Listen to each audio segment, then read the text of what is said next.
going to say something that no pastor will tell you. There are certain things you are chasing you're not going to catch. Why, PMJ? Because it's not God's design for your life. So what does God do? Either he don't let you catch it, or he lets you catch it so you can see it's not what you need. And for me, I spent too much of my life chasing stuff that God did not want me to have. I had ambition, but it wasn't my assignment.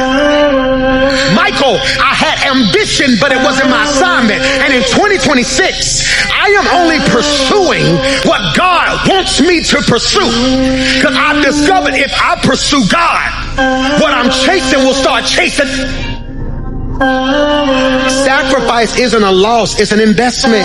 It's when you give up what you want now for what God wants to release later. And I prophesy over your life, because of your faithfulness, God is not just about to move exponentially, he's about to also move expeditiously.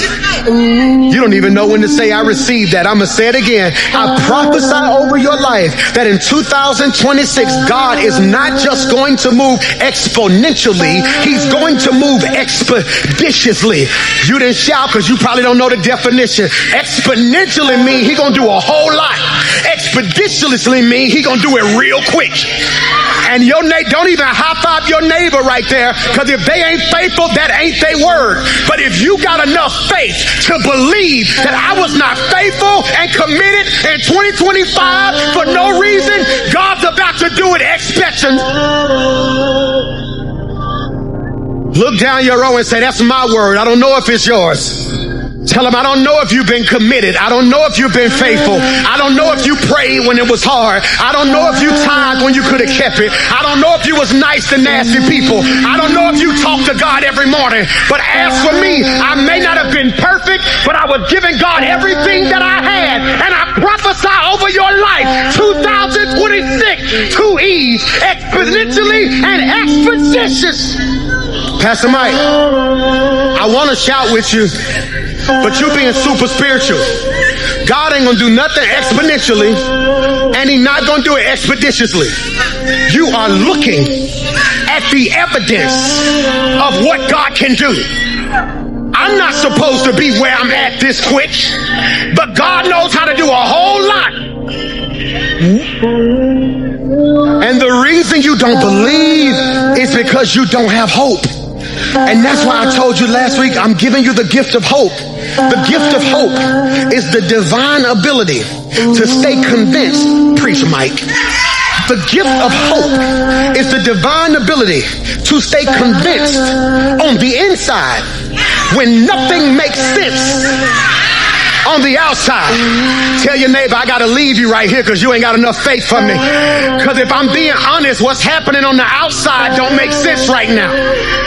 On the outside, I ain't got the credit, but on the inside, I got favor. On the outside, I may not have the connection, but on the inside, if God be for me, who can be against me? You ought to touch 3 people and tell them, get your hope back.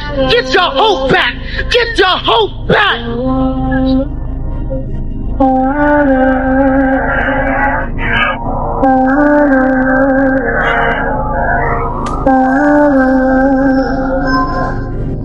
Outside, inside. And the reason I'm telling you this is because the stuff on the outside will drive you crazy. Your problems, the stuff around you. Why do you think Shadrach, Meshach, Abednego was never tripping in the fire? Because it was hot around them, but they was on fire on the inside. And the devil can't put nothing around me that can't touch what's in me. That's why they said, greater is he that is within me. I gotta leave me. And the gift of hope is the divine ability to stay convinced on the inside. And so what I'm telling you is, when I tell you, I don't play this God said thing. You have to have been at my church now 10, 15 years. You can count on your hands how many times I say God said. I am telling you, the Lord told me. For those of us who remain committed and faithful, I am giving you 2 E's: exponential and expeditious.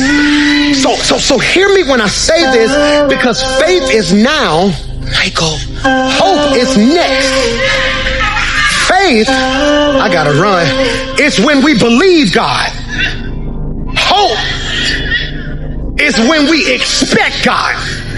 Now, we had church last week when I said this. I'm gonna see if you brought your hope with you. I expect. I just need you to do an inventory of your whole row and ask them, do you expect? Do you expect? I expect my family to be blessed. I expect my career to take off. I expect coaches to ask about me. I expect my mother to prosper. You ought to jump up, sit down, and shout, I expect.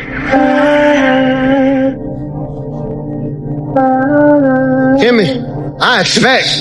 And I told you, expectation is the mental anticipation of a future event based on experience, desire, or evidence. I told you that expectation, Michael, influences behavior. Do y'all hear what I'm saying?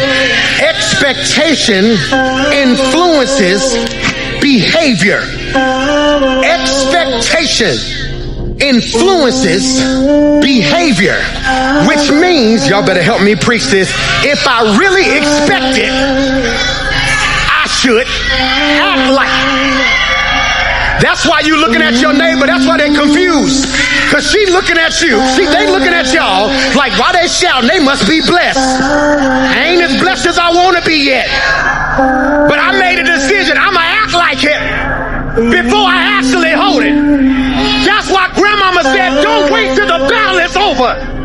You ought to shout right now. Y'all gonna make me stop. I expect. That's your conversation right there.